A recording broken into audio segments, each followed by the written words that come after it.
Introduced to me Hermika Villa. I'm going to talk about monophthong. Monophthong sounds mean having one vowel sound. Okay, so monophthong have 12 sounds in between is a. Contohnya five. A. Contohnya fine. Next, a. Contohnya bus. Contohnya bus. Kemudian all, contohnya sur. All, contohnya sur. Next, contohnya lu. Contohnya lu. Kemudian i, contohnya si. O, contohnya box. Contohnya box. Next, I, contohnya die. Contohnya die. Next, ha, contohnya fun. Contohnya fun. Next, contohnya gear. Contohnya girl. Contohnya girl. Next, atau an biasanya itu adalah sebuah artikel di dalam bahasa Inggris. An, or an. Next, contohnya su. Contohnya su. Next, contohnya bags. Contohnya bags. Okay, that's all the explanation from me. Thank you. Hi guys, my name is Octava Tutaisha and I will explain about the diphthongs. So, let's start with a definition of diphthong. Diphthongs are double vowel sounds, or sometimes simply called double sound. That means they are combination of two vowel sounds that are next to one another, and that usually means with a word. Now, although they are two vowel sounds put together, they are still classified as one phoneme. So, I will give some example to pronunciation with diphthongs. Number 1, A, cake. Number 2, I, cry. Number 3, oi, toy. Number 4, oh, no. Number 5, ow, mouse. Number 6, ear, bear. Number 7, ear, fear. Number 8, you are, sure. So that's all about definition diphthongs and example of diphthong. That's all. Thank you so much. Hello, my name is Fatima Zahra. I will explain consonant and vocal.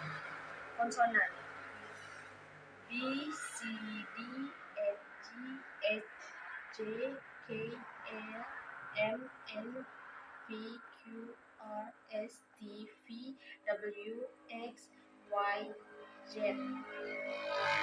Vocal: A, E, I, O, U. Hello everyone, my name is Rifa. Today I wanna explain about intonations in linguistics. The first definition. In linguistics, intonation is variations of pitch while speaking, which is not used to distinguish words. Compare tone. Intonation and stress are two main elements of linguistic prosody. All language use speech semantically, that is as intonation, for instance, for emphasis, to convey surprise or irony, or to pose a question.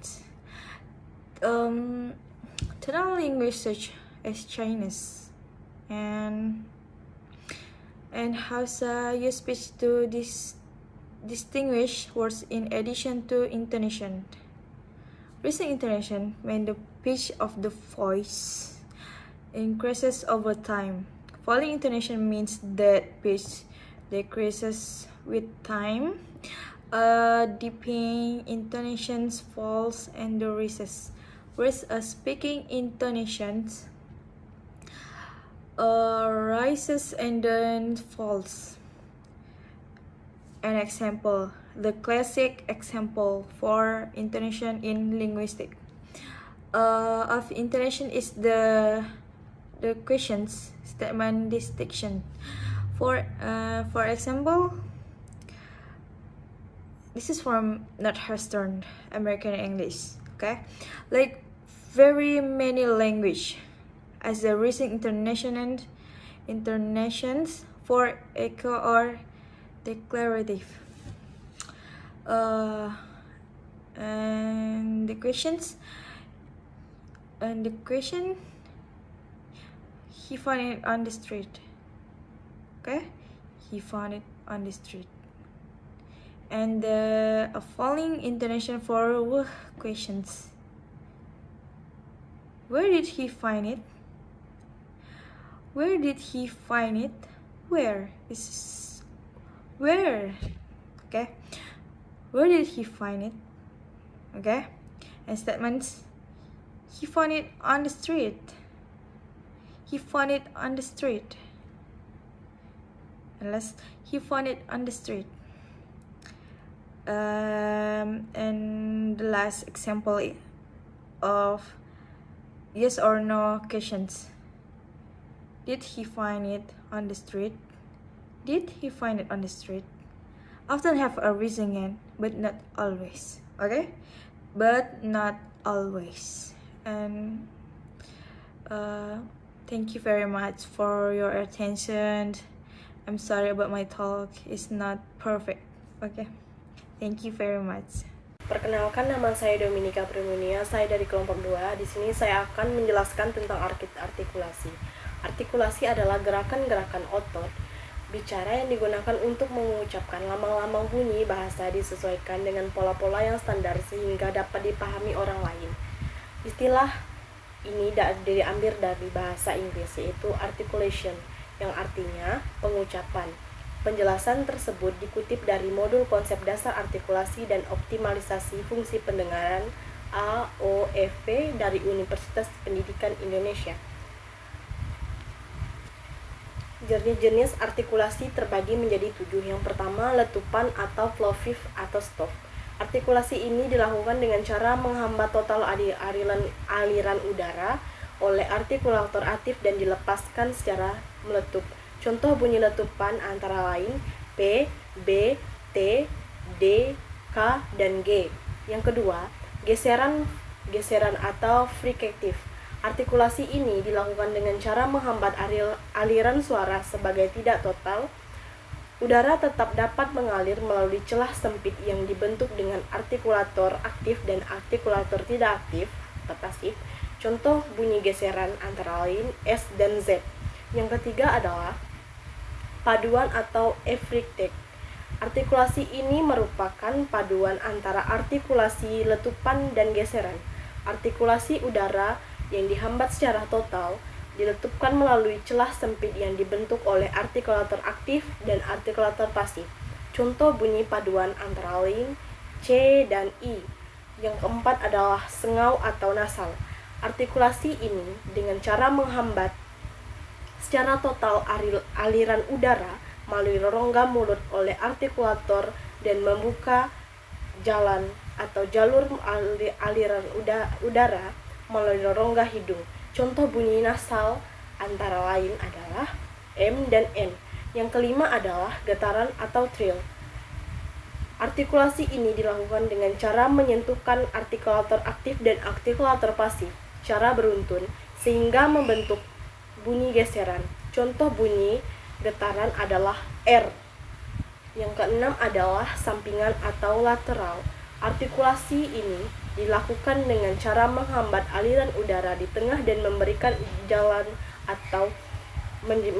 jalan aliran udara menjadi samping-sampingan lidah. Contoh bunyinya adalah I. Yang ketujuh adalah hampiran atau aproximan. Artikulasi ini dilakukan dengan cara mempersempit aliran udara di rongga mulut tanpa menghasilkan geseran. Artikulator aktif bergerak ke arah artikulator pasif, kemudian bergerak menjauh kembali di saat udara mengalir keluar. Contoh bunyi hampiran adalah W.